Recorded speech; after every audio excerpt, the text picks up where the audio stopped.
Hey, welcome to another episode of the Ron Johnson Discipleship Podcast. Where our goal is to bring the Lordship of Jesus to every area of life. And boy, we're going to do that today because how many of you know Jesus is Lord of the mind?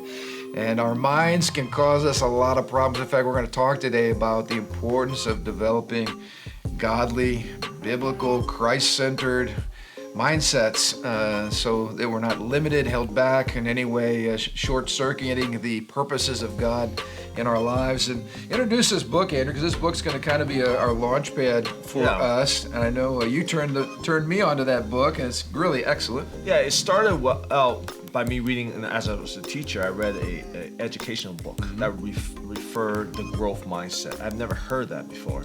And in this book, educational book, when it referred to it, it really piqued my interest. It really spoke to my heart. So I went to the source and actually looked up this book, Mindset by Carol S. Dweck, PhD.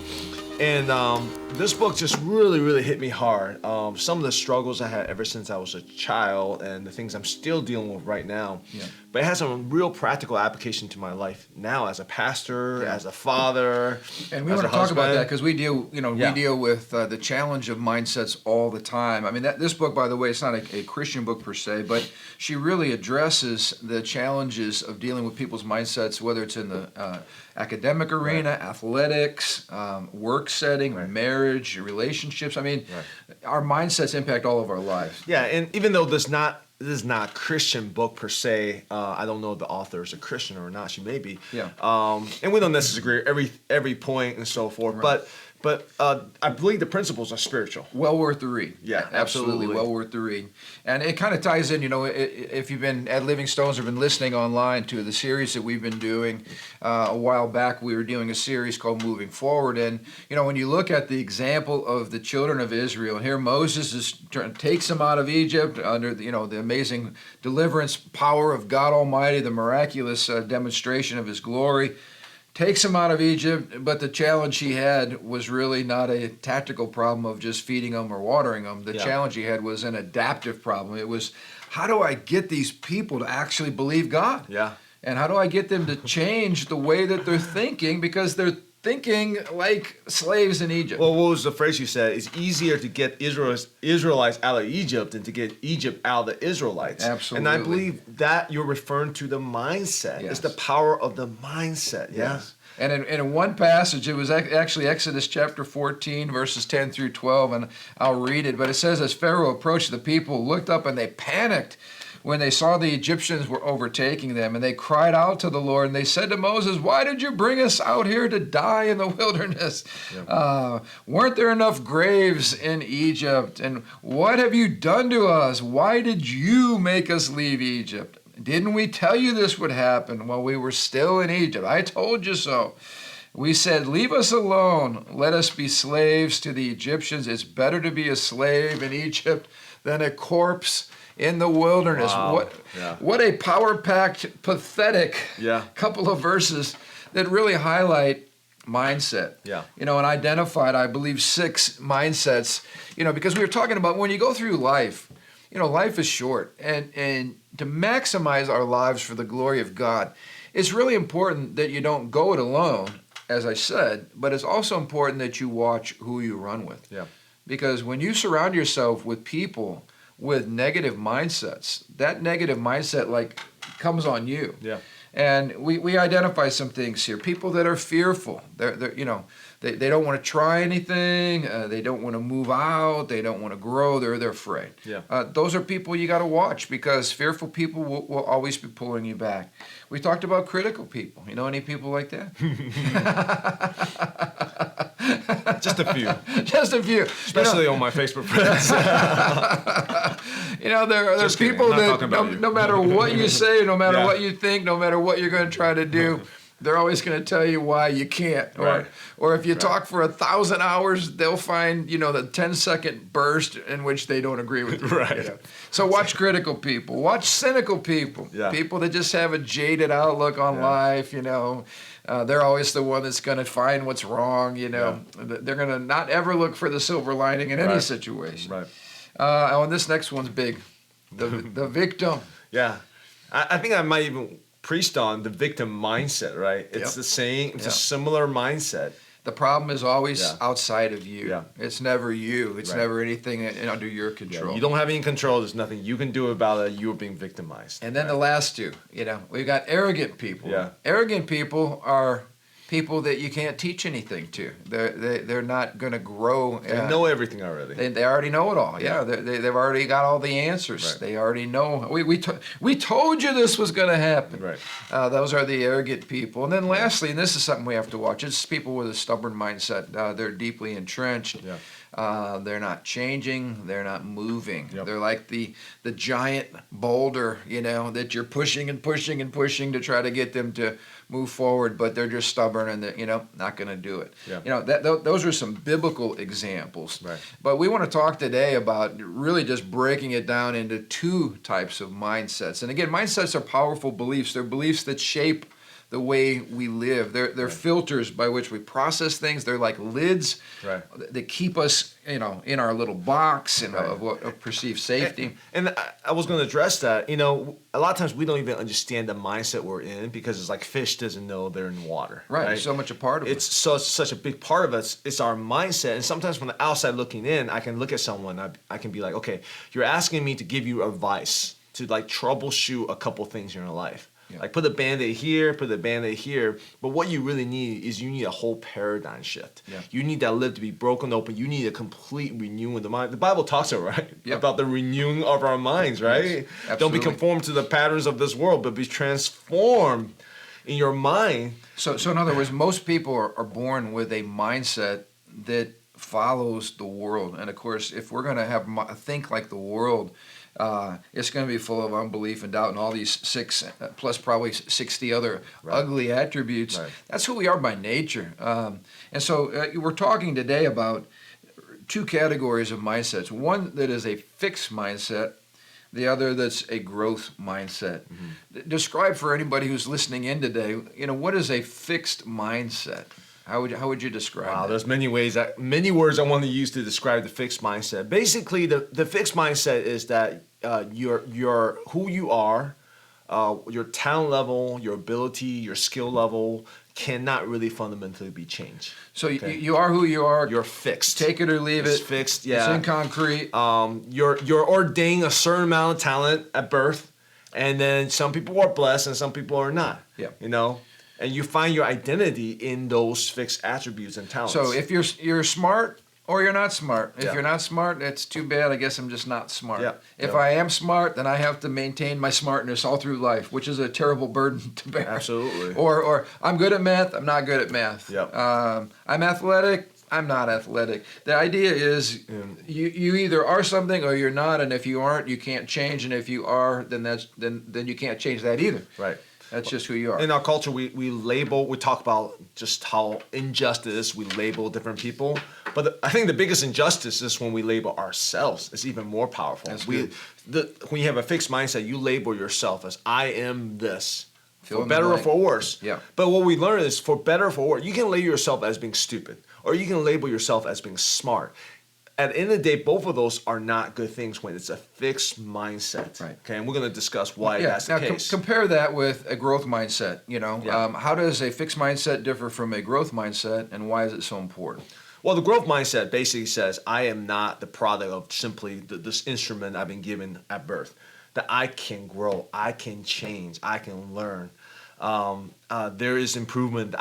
When I fail, when I make mistakes, that simply helps me get to the next level. And our mindset, our focus is not on a certain attribute, a certain status, but is on movement. That's good. So you have momentum. You're always growing. So the way I would describe it is, you have two people with a different talent ability, say in mathematics, and one person has great talent growing up. They just pick up mathematics really easily, But this person has a fixed mindset. So they find their identity and they're good at math. They don't embrace challenges and they stay at this level. Whereas someone else who have maybe lower aptitude for math, but they have a growth mindset. They say, hey, I want to continue to prove I don't care about failures. I'll keep growing. As they keep progressing through life, in short amount of time, the growth mindset is going to go surpass the fixed mindset person, because at the end of the day, your growth process will go past your talent level any day, and that's what people need to understand. So people with a growth mindset, and this is important. You love new challenges. You love to learn. You don't view failure as a defining moment in your life, like, oh, I failed, therefore I am whatever. Yeah. You view those moments as opportunities to change, to learn something new, to do it differently. Yeah. And this whole idea perfectly lines in with Scripture. The Bible says, if any man in Christ, behold, all things are new. Yeah. You become a new creation. The old has passed away. Something is new. In other words, the labels that you had, or the experiences that you had that marked you when you were younger, or that marked you as a non-believer, you're not fixed in stone to where, you cannot change. And we see this in church all the time. A lot of times people have an issue in their life that's stubborn or resistant, and they feel like, well, I'm just whatever. I'm just a drug addict. I'm just an alcoholic. I'm just a selfish person. That's just who I am. Yeah. And it's like, no, we have the power in Christ Jesus, in the Holy Spirit, in a new created heart. We have the ability to change what's going on up here, and then to change the way we actually live. So the church should be full of the most growth-oriented, excited people that love challenge, people who love change. That should be the culture of the kingdom and the culture of the local church. And unfortunately, many times it's not. It's just the opposite. Yeah, and because we don't talk about the mindset as much. I think about God's an infinite God. I mean, even when we enter into the kingdom of God in its fullness when Christ returns, we will continue to grow. We talk about that. We'll continue to grow, continue to learn. In fact, throughout eternity. Throughout eternity, because God's infinite. Yeah. So we have to have the growth mindset, right? To catch up with that growing and learning. Might as well adopt it now while we're still living in this world. Now, she gives a great illustration in this book, and I know you come from an educational background. You can relate. But they took a whole group of 7th graders, and they intentionally set them up on an exam to fail. So that they're in a new course, new experience, take a test, and the first results come back, they're not good. Well, what they found out was that students with a fixed mindset radically differed from students with a growth mindset. In fact, the growth mindset students, when they saw that their test scores came back poorly, this is what they did. They said, well, I need to study harder. I need to prepare better. I need to go to my teacher, maybe get some help. Maybe I need some tutoring. I need some outside input, but I can and I will do better on the next exam. Compare that with the fixed mindset students. In other words, so the growth mindset students studied more. What happened to the fixed mindset students? Well, the fixed mindset said, hey, because of this one test I took, I'm obviously not good at this subject. And that's the fixed mindset speaking, right? Yeah, I'm not good at it. And they end up studying less. They rationalize and say the teacher is terrible. They say stuff like, I don't really care about this subject anyway. And they got worse and worse and worse grades. So that was all the different. They were all 7th graders, same class, same experience.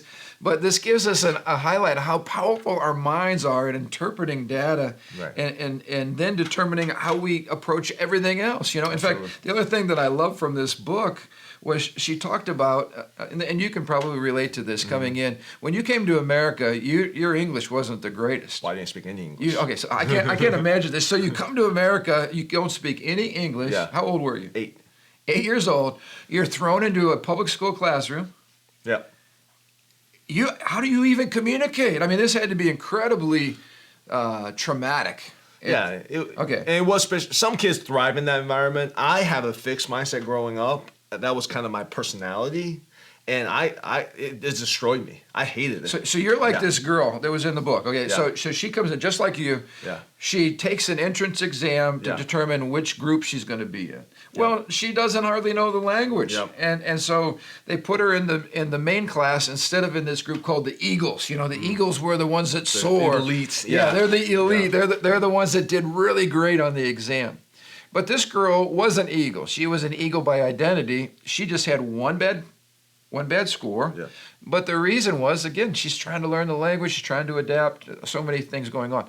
Well, as time progressed, this girl's catching on, and she quickly became an Eagle. the teachers realized, hey, you're able to do this work. They moved her from the normal class into the Eagle class. Yeah. But it's interesting because what she shared was that in her mind, she never felt like an eagle. In her mind, she still did not belong. In her mind, that one act of failure defined her. In fact, what the author says, which I thought was so good, is she said, for fixed mindset people, failure is transformed. I'm sorry, for growth mindset people, failure is transformed from an action. I failed, I didn't do as well, into an identity. I am a failure. That's what fixed mindset people do. I failed here, therefore I am a failure. That's not how growth mindset people think. And let's stick on fixed mindset real quick, because you and I talked about, we believe most people we know, myself included, growing up, had a fixed mindset. It wasn't until I was like 39 years old and I read this book and a couple other books that really opened up my mind to that. So for me, that's almost exactly the case I had. I remember I was in 7th grade, and most of the kids who were taking honor classes were taking the foreign language in their 8th grade. So I was looking forward to taking a foreign language, even though I didn't care for foreign language. I just wanted to be outside of my learning language phase. I just wanted to catch up. And I met my guidance counselor, and she's like, you need to take reading for another year. In other words, you can't take a foreign language until you go to high school. And I just start bawling. Middle of that, in the guidance counselor's office. She was shocked. She's like, what is wrong with you? She couldn't handle it. She didn't know what was going on. Well, she was just doing her job, but she didn't realize how much that stirred up the desire, my longing to catch up, the longing to not be a loser. Because you come in, you're automatically feeling like you're behind because I'm behind. And for those of us watching, can you imagine if somebody just transplanted you right now, stuck you in a foreign country, and your job, first of all, is to try to figure out how to communicate, let alone know how to do math or reading or whatever. So you're feeling from the moment you went to school, I'm behind. That became my identity. I was a loser. I was behind. I didn't get along with people. People made fun of me. I didn't know the culture. Just whatever. The point is, that became my identity. So when she said, no, you're not ready yet, that was so emotionally... It was so traumatizing for me, I just started bawling. I remember that moment. I started bawling in the middle of the office. Now, fast forward to high school. In high school, I did very well academically. I was number 3 in my class. I got a full ride scholarship to college, and whatever. I went to a good school, studied, got my degree, whatever. Senior year, I was struggling with some emotional issue, relational issues, and whatnot. And I was praying. I was like, what's going on? Why do I feel so stuck?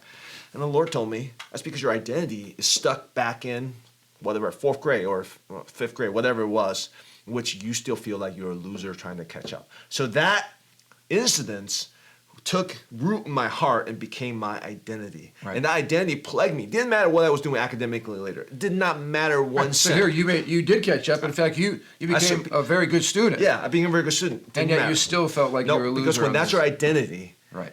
When you have identity of a loser, of someone who's behind, I told you, you could be the richest person in the world, the most successful person in the world.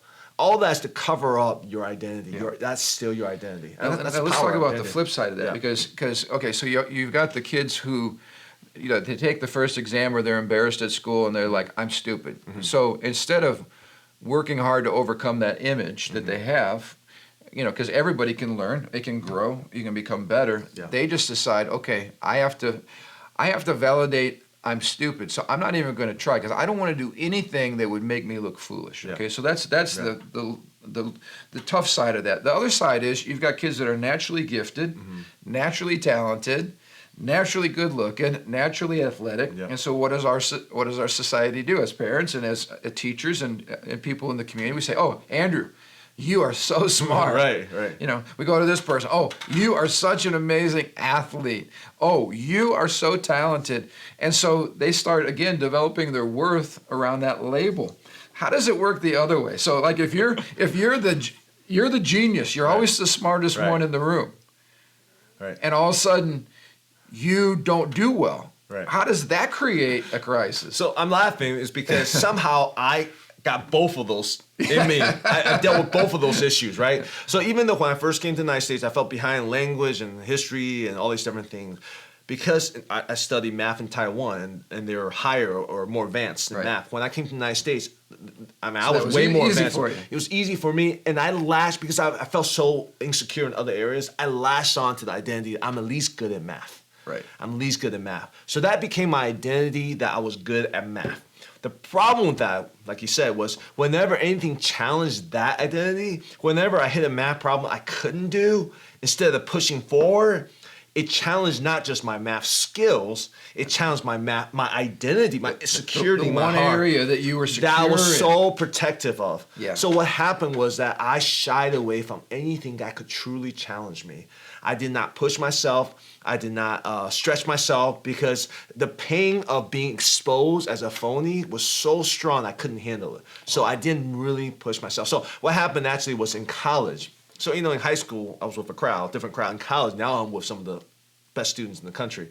I remember going to my freshman dorm, and I had a scholarship, so I thought I was one of the better students. Every single person in my dorm, no joke, every person on my floor was a valedictorian of their class. And I didn't go to Harvard or Yale. I went to University of Richmond, which is a good school, but I was just like, what is going on here? I felt so insecure. I felt all these different things. It's like on the sports level.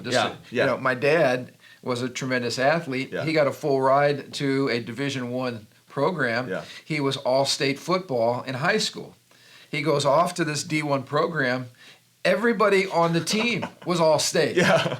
And all of a sudden you're used to being the best. Yeah. And now you're just normal. You're like everybody is who you are. Right. And now you go through the whole crisis again because now you have to validate your worth and you got to figure out who you are. It's like an identity crisis. And I couldn't handle the pressure. I hit my first. I remember taking. I took calculus and I took differential. No, I took multivariate calculus. I remember sitting there and sitting next to me, some of my best friends in college, who are now PhDs in physics and math. I mean, they are truly math savants, okay? They know their stuff, and they're just like killing it. I'm just feeling like the biggest loser in the world because, and you know what? I didn't push and challenge myself because I was so busy fighting my insecurity instead of actually sitting there and saying, I want to learn this. See, you're looking for validation. Yeah. That you're this, I'm looking for validation from the professor instead of teaching me something, right? Yeah. And that is where you self-sabotage. When the security in being smart, your growth, your fixed mindset and being smart actually ends up hindering you and keeping you from advancing and growing, Absolutely. I wanted to share something in this book that we both thought was just so good. As parents, you want to speak life to your kids, right? I mean, you don't want to tell your kid, you're this and it's negative, and because bad labels can destroy somebody. Yeah. But I also, as this author points out, good labels also destroy people. Yeah. When you base somebody's identity on you're smart, you're beautiful, well, what happens when they run into somebody who's more beautiful? Yeah. Or what happens if they get disfigured in some way physically and they're not beautiful as they were any longer? These are traumatic kinds of things. And so he tells a great story in here of a young girl who is training for a gymnastics competition. She's really good and she's a quick learner. And she has her first gymnastics meet. And she doesn't do so well. In fact, it's very disappointing. She comes away with no ribbons. Yep. And he says, these are options. And I just want to read the options, and then I want you to talk about them. The gal's name is Elizabeth, all right? So what does Dad say to Elizabeth? How do we as parents, console our kids when they've had a moment that could be deemed as a failure? Yeah. Number one, tell Elizabeth that you thought she was the best, okay? I know, honey, you didn't win any ribbons, but I want you to know I think you're the best. Option number two, tell her she got robbed. It was the bad judges. She rightfully deserved the ribbon. You're a victim. You're She's a victimized. victim. You got robbed. It's out of your control. It's horrible judges, yeah. Reassure her that gymnastics meets are not that important. In other words, downplay the failure. Yeah. It's not a big deal. Not a big deal. Who cares about gymnastics anyway? Right. Point number Sour four. grapes. Option number four. Yeah. Tell her she has the ability and that she's absolutely, surely going to win next time. Right. Set her up for bigger disappointment next time, right? Yeah. Or lastly, number five. Tell her she didn't deserve to win.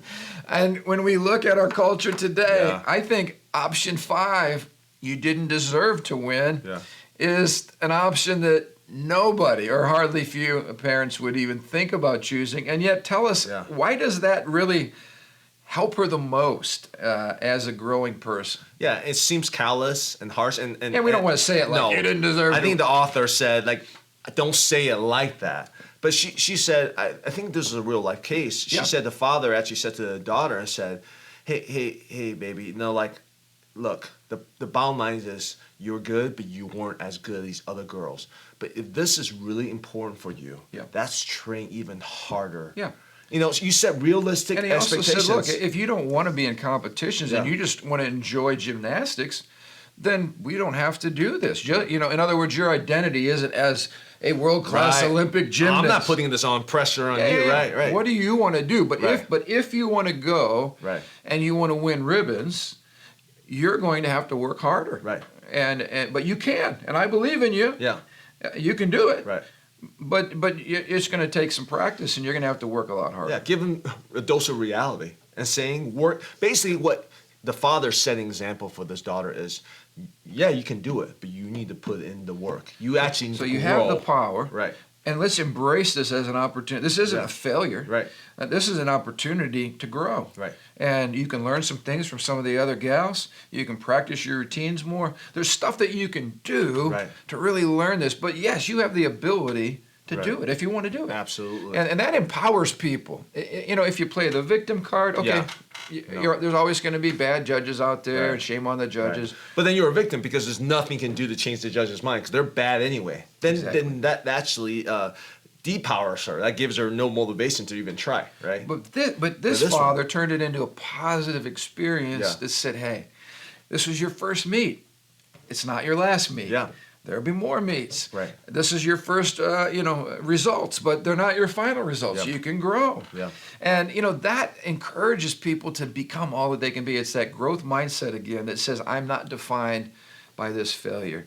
And in fact, another point I loved in the book was the selection process that NASA goes through. If you could imagine, like when little kids say, Daddy, I want to be an astronaut. I mean, it's hard enough when your kid says, Dad, I want to play pro sports. We know that that gets, the higher you go, the more narrow that is. And it's like saying, I want to be president. Well, guess what? There's only one of those. Yeah. So, we don't shoot our kids' dreams down, but the reality is when a kid says, I'd like to be an astronaut, we know that's a narrow pool. Yeah. We also know that these people have to be like your friends, really good at math. Yep. They got to be very bright. They got to be in good shape. Yep. They got to have a certain mentality. Yep. They got to have a certain personality. I mean, this is the cream of the crop. Right. And many times, they were saying at NASA when they get these applications are impeccable. Yeah, top of the top. They've been to the best schools. Yep. Best test scores. Yep. I mean, best. But interestingly enough, they're not looking anymore for the best resume because they've got stacks of those. Yeah. They're looking, surprisingly enough, for people who have been through a significant setback or failure and who have overcome that failure. Isn't that interesting? Very interesting. So it's not so much about you're the perfect person who's never had any flaws and you're the best at everything. Those people do not do well under pressure. And here's why. Because when they're faced with something that attacks the fundamental identity that they've developed of being the perfect person, I'm the astronaut. When that gets challenged, they don't do well. They melt down. They don't handle the crisis because it's actually a threat to who they are as an individual. Whereas someone that's encountered challenge, encountered obstacles emotionally and mentally, their mindset is so much more fit to not only survive that setback, but to go on and thrive and learn from it. I'm thinking, you're an astronaut, you're in space, you're in a space shuttle or orbiting around the world. Like when something messes up or a computer program doesn't work or life support is going down, you don't want someone panicking. You want someone who's seasoned. I'm a bad astronaut. Yeah, like, I'm going to die, start. Well, I told them this was going to happen. Then you are, because it's just you up there in space. No one's coming there to save you, right? You got to troubleshoot. You got to solve the issue. You got to figure this thing out. And that mentality, I believe, is so important. But going back to your Hey, we hope you've enjoyed what you've heard so far. But as Andrew and I started getting into this, there was so much good content that came forward. We decided to cut this in half.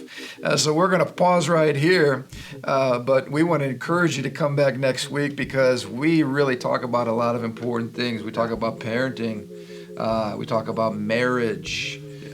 We talk about work, the marketplace. Yeah, how the growth mindset affects all those arenas. And we talk about ministry, Yeah. because in the local church, we see every week the difference that a growth mindset versus a fixed mindset, the impact that has on our ability to succeed in a variety How of realms. growth mindset helps you love people. Yes.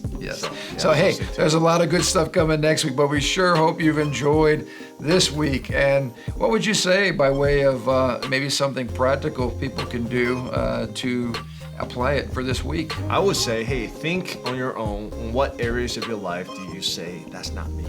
To kind of consider those arenas. That's good. Yeah. That's not me. not me. Those are Christian cuss words. That's not me. That's fixed thinking, and we want to make sure we stay away from that. So hey, have a great week and really begin to do an inventory, because we're going to pick this up next week, drive into more depth as we apply it to various areas of our lives. But be aware of the areas where you have grown rigid and where you've kind of put yourself in a box, and maybe where some of this fixed mindset thinking has come in.